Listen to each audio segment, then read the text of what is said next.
Welcome back to my channel. Today's video is going to be my weekly makeup bag and update. And first of all, I'm going to do the update and then I'm going to show you this week's makeup bag and the products that I'm going to be using. I'm trying out a different setup for my camera. My boyfriend got me a new tripod, and so if the entire setup is a bit weird, then don't worry, I'm working with it. I'll see how it goes. And also, if you see like my makeup looks like I'm melting, then it's probably because yes, I am. I'm sweating buckets because this room is just always so warm. But yeah, without further ado, let's get right into it. So as part of the update, I'm not going to go through all of the products that I have used last week in the weekly makeup bag. If I'm going to mention the product, it's because it was significant enough for me to notice any change or whether it was bad or good.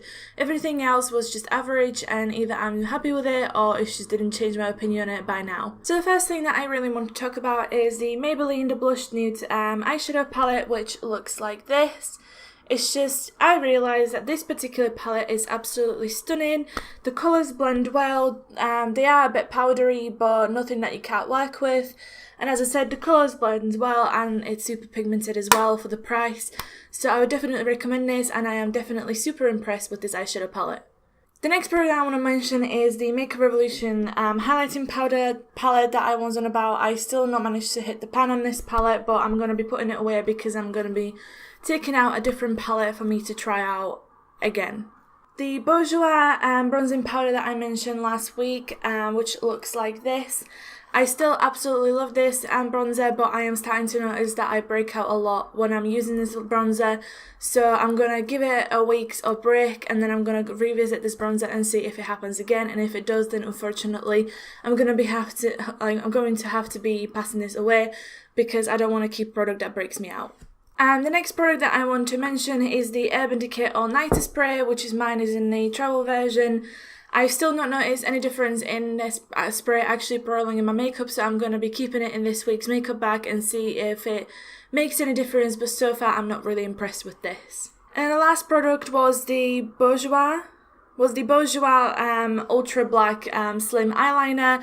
I've tried this out. It is super pigmented, it goes on well, makes the wing really easy, but it smudges really easily. So I'm going to be putting this one away. I'm not super impressed with it for now. I might revisit it later on in other weekly bag videos. Right guys, and that's all for the update. Now let's move on to this week's makeup bag.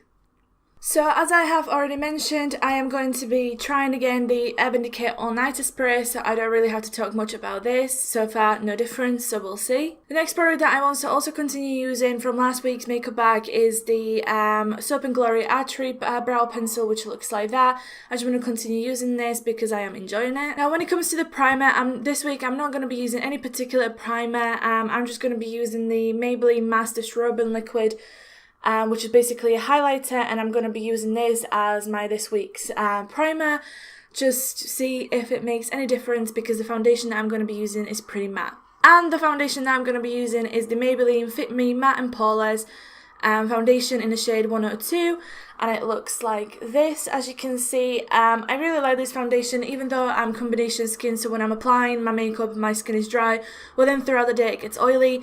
This foundation is actually not making my skin and my foundation after the application look cakey or dry or anything.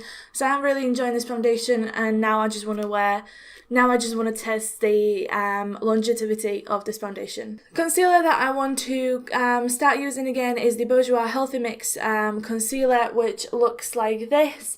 And I just basically want to try and fall in love with this, but this is nothing like the Bourjois concealer I showed you last week. This is just super yellow toned. To set everything in place, I want to continue using and try now the e.l.f. colour correcting face powder in Cool, and it looks something like this. And I just want to see if it actually makes a difference with the longevity of my foundation and my concealer. But other than that, I actually like this powder because it doesn't make my foundation look cakey or doesn't grab onto my dry patches. Now the next product that I want to be using is for bronzer and blush, and it is the Model Zone Sculpt and Glow palette. and it looks something like this on the inside. And basically for this week's I want to be using this as a bronzer and this as a blush, and this blush really reminds me of the NARS Orgasm blush, so I'm interested in how it works out.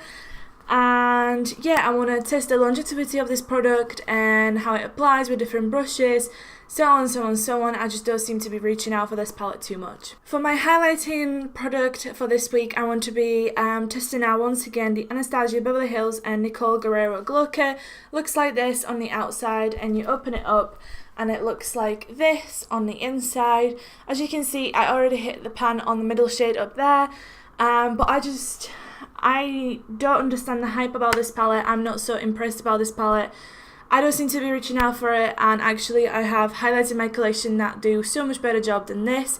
So I just wanted to revisit it and see how I feel about it now. But so far I can tell you using it today, because all of these products I've used on my face today, I'm still feeling meh about it.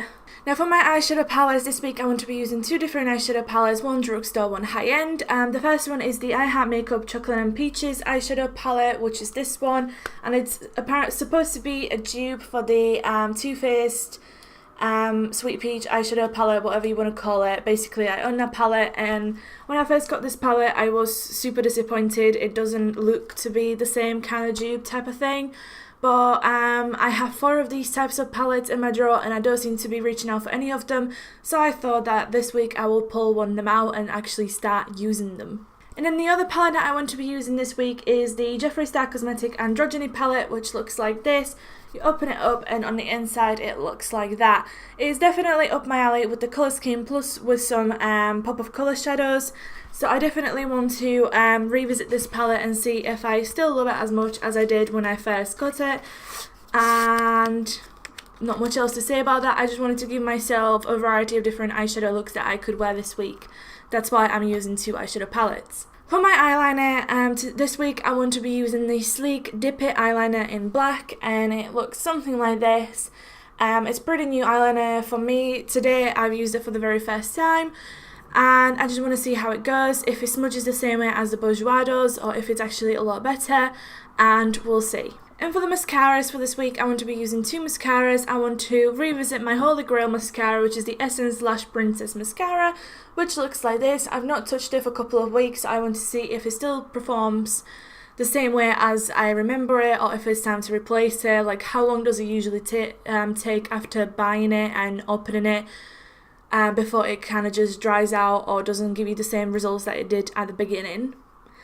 And then the next mascara is a massive disappointment for me, which I do not understand the hype about. It just doesn't do much for my lashes, and that's why I want to revisit it. It's the Maybelline, the Colossal Big Shot Volume Express Mascara. Mine is in waterproof, and it looks like this.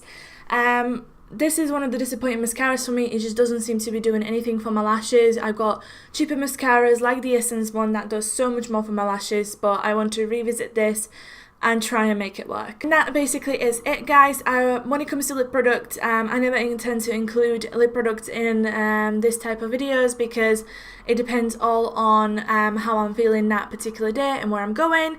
And I might also once in a while pull out some eyeliners into my tight line and waterline, but nothing significant enough for me to mention it in makeup bag. But yeah.